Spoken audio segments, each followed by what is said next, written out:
It's time for a little update on my health. As you might already know, I suffer from Sheehan Syndrome. It's a complete death of the pituitary gland. The pituitary gland is the master gland. I lost my pituitary gland when I lost too much blood after a pregnancy. It was a miscarriage.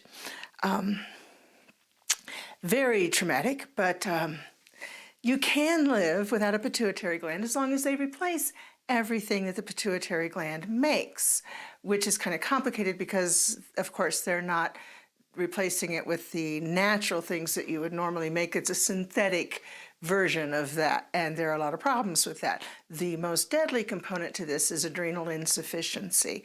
Every cell in your body needs cortisol to survive, and if your body doesn't produce cortisol, like mine, you have to replace it with some sort of a steroid. Usually they use hydrocortisone. I'm deadly allergic to hydrocortisone. I get anaphylaxis. The second choice would be prednisone. Can't take that either. And so we've been trying to find for years a good steroid that would work. And that was the whole reason I moved out to California, because for several years I was giving myself an intramuscular injection every day in the thigh to stay alive of dexamethasone. That was not a perfect fit, obviously.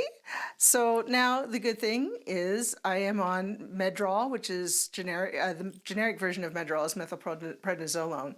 So the methylprednisolone is something I take every day to stay alive. Of course, there are other medications I have to take as well. And taking this steroid gives me a whole bunch of other problems because I'm very sensitive to steroids.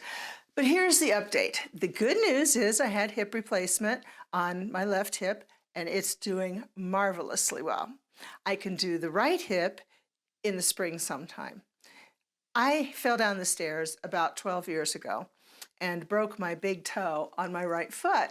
And when it healed, it was like frozen. I couldn't bend it at all, which made it very difficult to walk normally. So they did surgery on that and fixed it so that I could walk, and it is better, no doubt, but it's still not right. It still doesn't bend like it should, and over the years, it's gotten worse and worse, and it's extremely painful. So a couple of days ago, I saw a podiatrist who gave me a steroid injection in my foot, in that joint. Oh my gosh, did that hurt? And she told me it's probably going to hurt worse for the next 5 days. Well, she did not lie, that's for sure, because it hurts much worse now. It's very difficult to walk. And that's the same side that I need to replace that hip on. So it's really hard to walk for me right now. Very frustrating. And stupid me, I forgot to ask her, what kind of a steroid are you giving me? So after she gave it, I asked, she gave me Kenalog. Well, that's another one I'm allergic to, and it causes hives. And yeah, I've been dealing with that as well. So it's just been one thing after another. Also, my plumbing went out. There is a huge clog in the main plumbing thing. So I had to have a lot of things fixed. They might even have to come back and dig up that pipe and reset it because it's sagging rather than, level like it should be. If they do that, that's going to cost $7,000. So I'm hoping they don't have to do that. Them coming out here was $1,700 to fix all the stuff that was wrong with the plumbing because nothing was working. The showers, the sink, garbage disposal, the toilets, nothing was working. So they fixed all that, but $1,700 later. Whoa, cha-ching. So at least we've got that going now. One of the things that did happen was when I got my hip replaced, one of the doctors that I saw also has adrenal insufficiency. Mine is considered secondary adrenal insufficiency since the adrenal glands don't work because they're not getting the message from the pituitary gland in the brain since I don't have one. For him, his was caused by another reason. But that was what prompted him to get into the medical business as a doctor because he was accused of being an intravenous drug user and having AIDS in an office visit with his mother there because doctors really don't know how to diagnose this. They don't know how to treat it very well. It's a very rare condition, I grant you that, but there really needs to be more education in the community. So meeting this guy prompted me inspired me to begin writing another book. And this book that I'm working on is going to encompass all of the medicine wheel teachings. So I've been working on that a little bit. Of course, we're into the holiday season, and I did have a very nice Thanksgiving with my oldest son and his kids and his wife. That was great.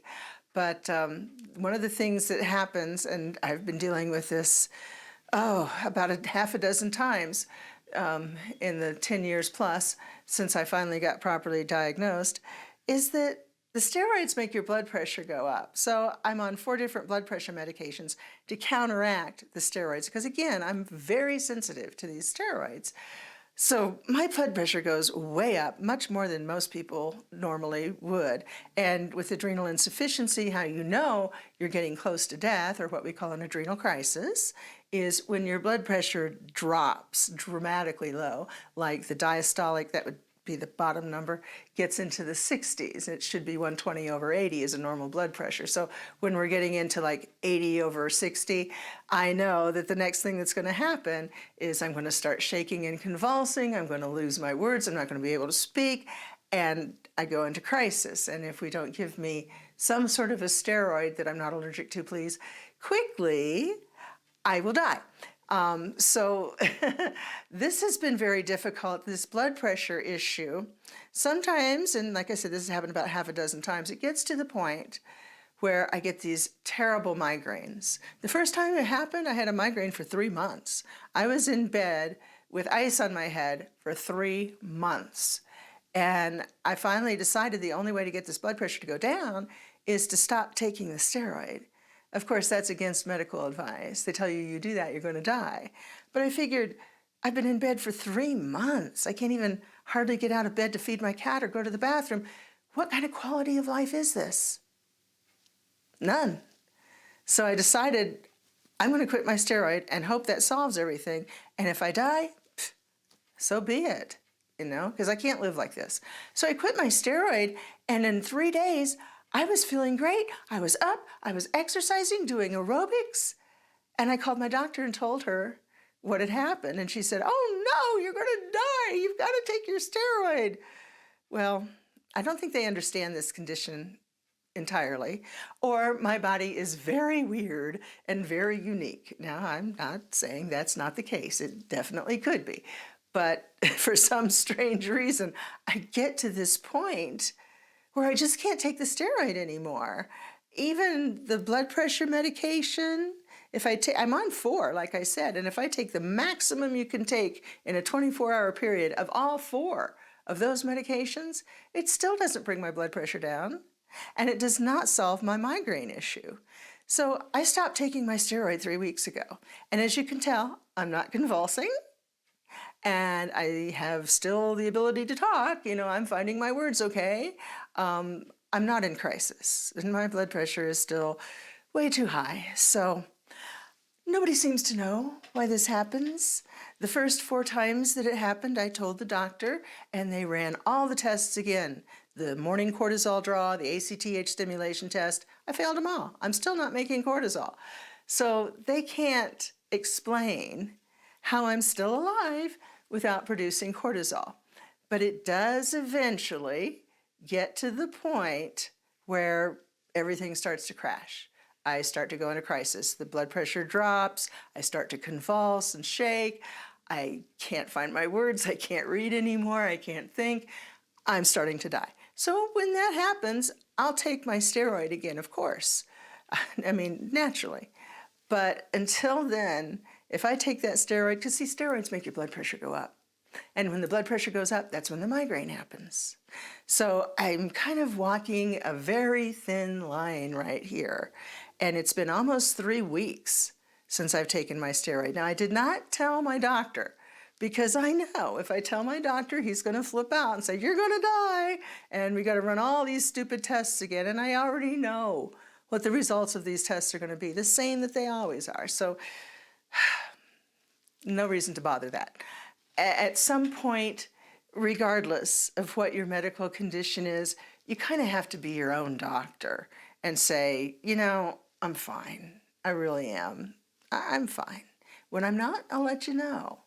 Or if it's the other way around, say, hey, I am sorry. If you can't find what's wrong with me, that's on you. But there is something wrong. And that's what I did for decades.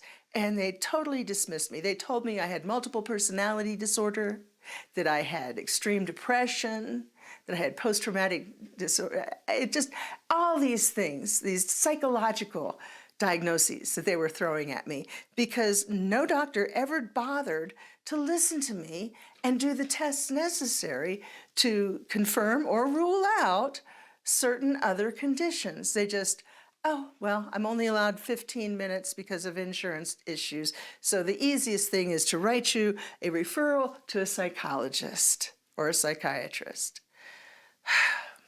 Anyway, long story short, all of this has inspired me to write another book, not only about the medicine wheel teachings, but how I used them while I had not been diagnosed yet properly to kind of just get my head wrapped around this whole gaslighting by the medical community and the fact that I was really suffering and obviously near death without cortisol. If you don't have cortisol, your cells begin to die. And if a few cells die in certain organs, then pretty soon you've got organ failure. And if your organs continue to die, pretty soon you're dead. So all of these things I was experiencing, you know, they just didn't listen to me. They didn't take me seriously. They told me, well, if you're tired, it's because you're depressed. Well, there are other reasons for lethargy. You know, there are medical reasons for that. By the way, if you are depressed, you should also know that one of the leading causes of depression is a low thyroid. And yeah, my thyroid doesn't work either because the entire endocrine system is messed up because I don't have a pituitary gland. So I'm sorry, I'm rambling. I'm known to do that. That's why one of my playlists on my channel is called Random Rambles, because I do ramble. And there's a lot to ramble about with this medical condition and things that have been going on. So because of this medical condition, everything in your body needs the things that the pituitary gland makes. So I had extreme muscular atrophy. I couldn't walk for a while. My muscles are much better now because I've been on the growth hormone for several years. I had the other issues that have caused, like osteoporosis and my bones falling apart. This is why I need hip replacements, and you know, why my toe broke when I fell down the stairs and didn't heal right. All of these things go right back to not having a pituitary gland. So I moved out to California so I could be closer to my son and my grandkids, and also to get better health care. And so far I have gotten better health care, but now I'm trying to repair the damage that was done by the medical community ignoring me and gaslighting me for decades. So I'm on the path. It's just a long road, and the end is not anywhere in sight yet. But that's what we're going through. That's what's happening here. And I just wanted to let you know, because I know a lot of you ask me on social media and even on this channel how I'm doing, what's going on, because you know about my medical condition. So I wanted to keep you posted. Thank you very much for watching.